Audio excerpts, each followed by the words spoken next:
Hello, seniors, and welcome back to another session of Getting Ready for College. I'm Kayla, and today we are going to look at college planning.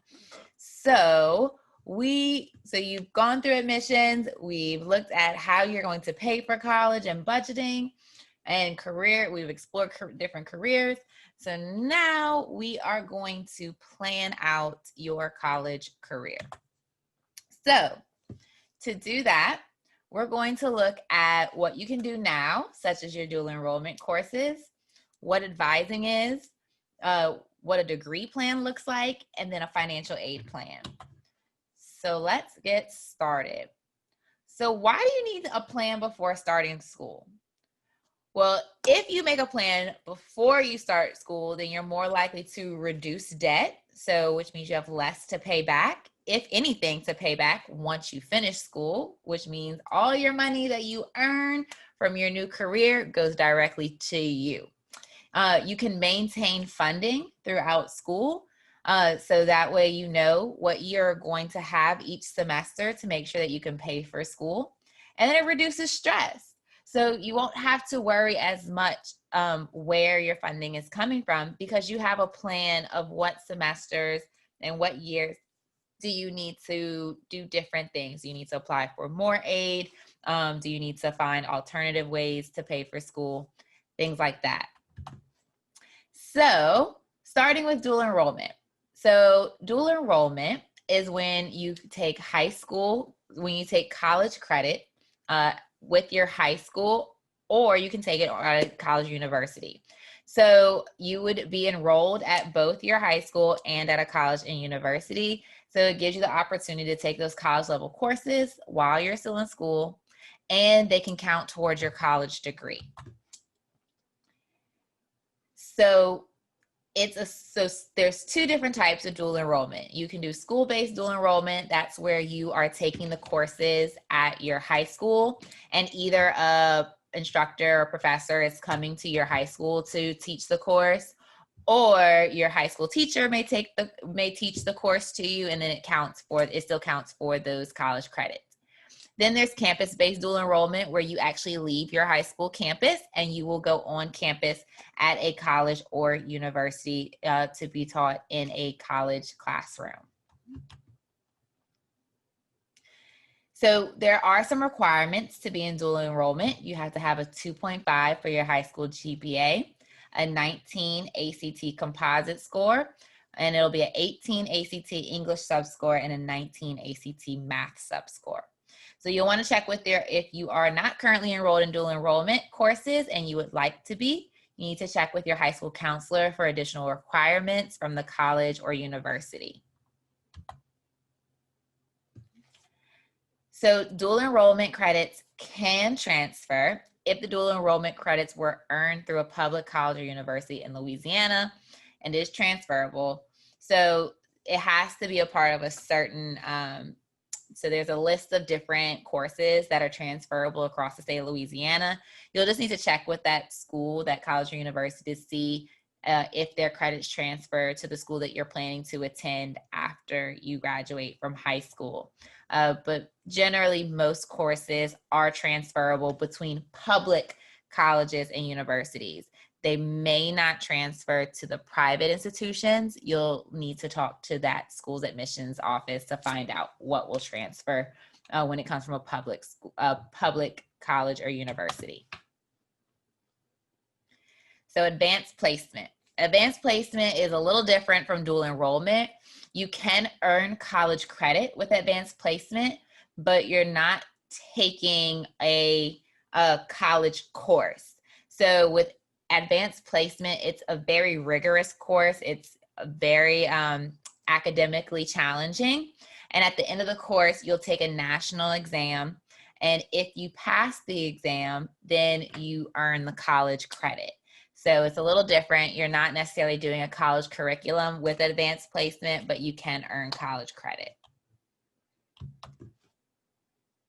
And once you go through orientation, so after you've been admitted to your school and you go through orientation, you'll go through advising. So once you're enrolled in a college, you will meet with an academic advisor. So this usually like I said, usually takes place during orientation. It's going to be the time when you schedule your courses. You want to make sure you're prepared for this meeting.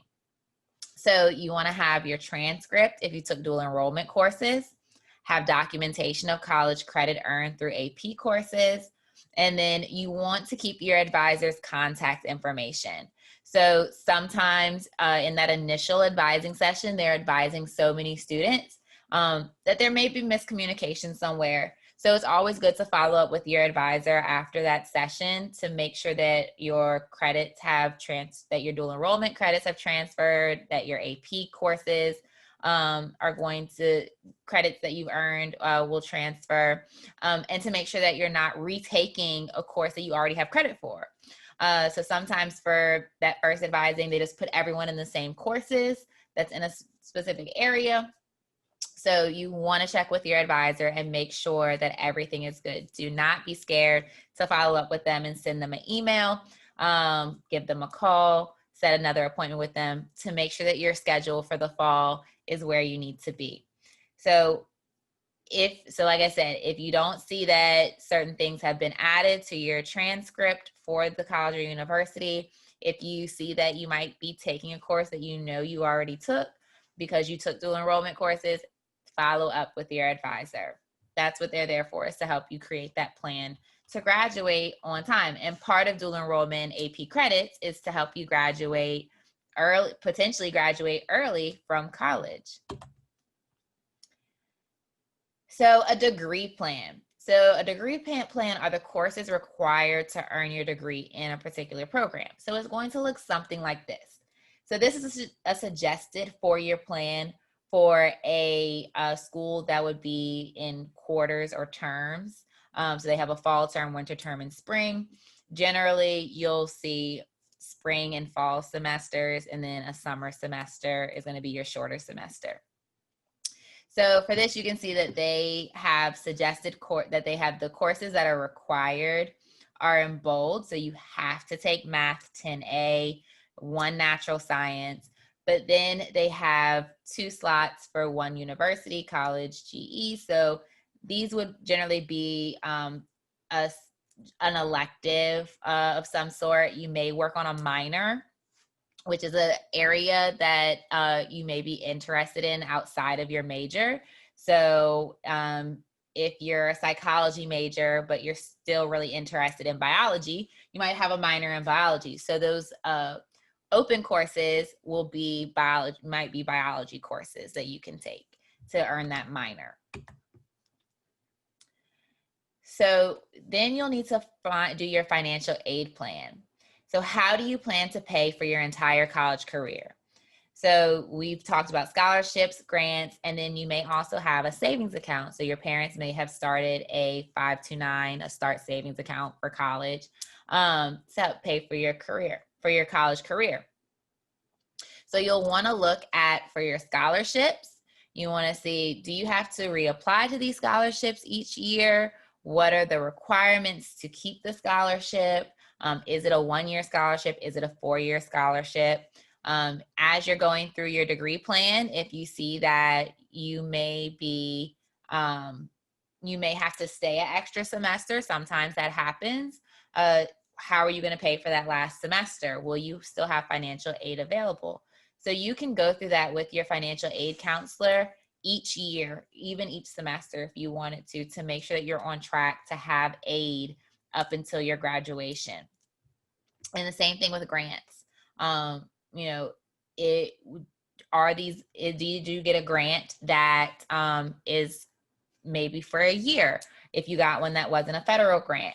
Or what are the requirements and things like that? And also just to keep your financial aid in general, you have to meet certain requirements to maintain financial aid.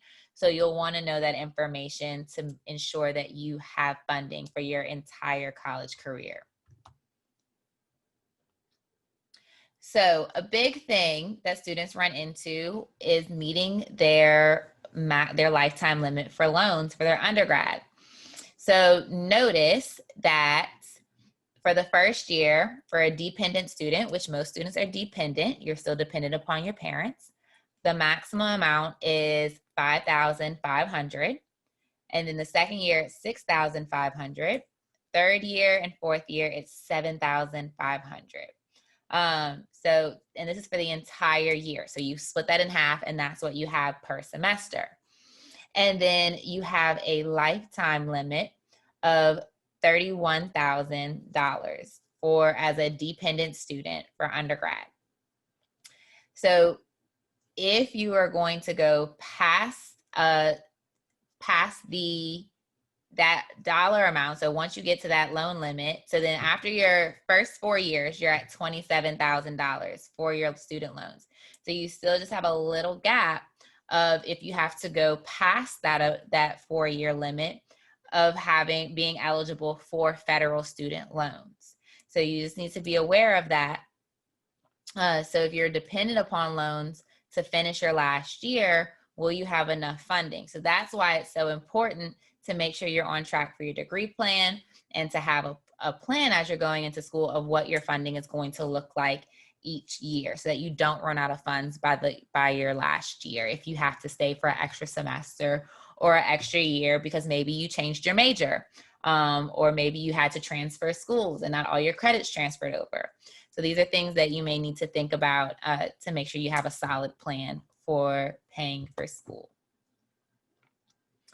So you want to make sure you can keep your scholarships. So students every year lose scholarships for reasons that are preventable. So you need to know how long does the scholarship last? So just because you applied to a scholarship and you earned it does not mean that you have it for all 4 years. Some scholarships have to be renewed every year. So you have to do a new application. You might have to go into a new pot of all new scholarship applicants and win the scholarship all over again. So you'll have to check what are the requirements and what is the length of that scholarship. Do you need to maintain a certain GPA? So some scholarships require you to maintain a higher GPA than what you need for your financial aid. So for your student loans and grants and things like that. So you have to be aware of all those different requirements. And then do you need to maintain a certain number of hours? So do you have to remain a full-time student? What do you do if you drop below full-time, if you had to drop a course? You'll want to keep up with all those things. Can you appeal the scholarship? So if something were to happen, can you send them an exception for those hours? Different things like that. So that whenever you are awarded a scholarship, they will give you a rights and responsibilities, and it tells you basically the terms of that scholarship and lets you know the length, the amount, and what you have to do to keep it. So make sure you know all of that so you don't lose out on your scholarship for something that was avoidable. So to recap, earn college credit through dual enrollment in AP courses while you're in high school. So it may help you graduate from school faster, which can reduce debt. Make sure your credits from dual enrollment AP courses transfer to your college. So check with your advisor and check with your school to make sure that those credits transfer. Make a plan to pay for all 4 years of college and how to keep that funding for all 4 years. And then finish your degree with minimum debt. So make sure you connect with us. We're on Facebook, Twitter, and Instagram. We post lots of great information and different scholarship opportunities. And I will see you next time. Bye.